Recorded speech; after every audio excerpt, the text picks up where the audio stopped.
Hi, I'm Jim Ritter, Director of Enrollment Management and Student Services here at Kent State Trumbull, and I'm going to give you the top 10 proven study habits for college. Number 1, study closer to the lecture than to the exam. In other words, study your notes shortly after each class rather than waiting until the night before the exam to go over your notes for the first time. Number 2, don't just read over the material time and time again.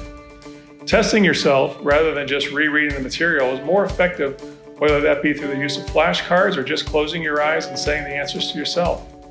An especially effective way is to ask yourself the questions and write down the answers. Number 3, pause and reflect before moving on. Rather than zipping through each item, try to learn material in small amounts. Pause after you feel you've learned something and reflect on what it truly means. Then move on to the next item. Number 4, learn the material in a number of different ways. Along with reading class notes and the textbook, watch a YouTube video about the subject, or pretend to teach it to someone else, or write down everything you know about the subject on a piece of paper. Number 5, study more than one subject each day.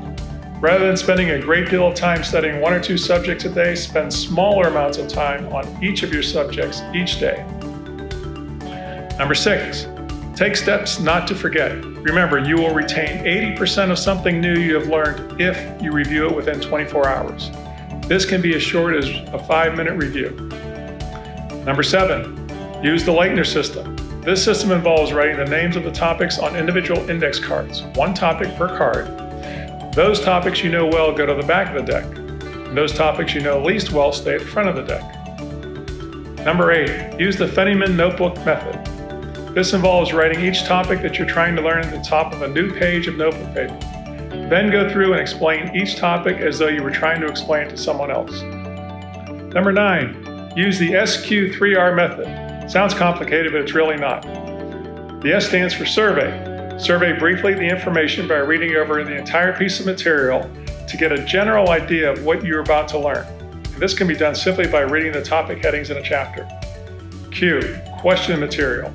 This is done by asking yourself basic questions such as, what is the Pythagorean theorem? R, read the material carefully. Note, most students mistakenly start out by immediately jumping into the reading material.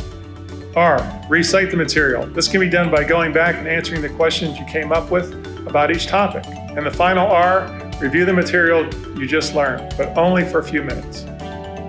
Number 10, make and keep a study schedule. Actually plan out what subject you're going to study each day and when you plan to study each day.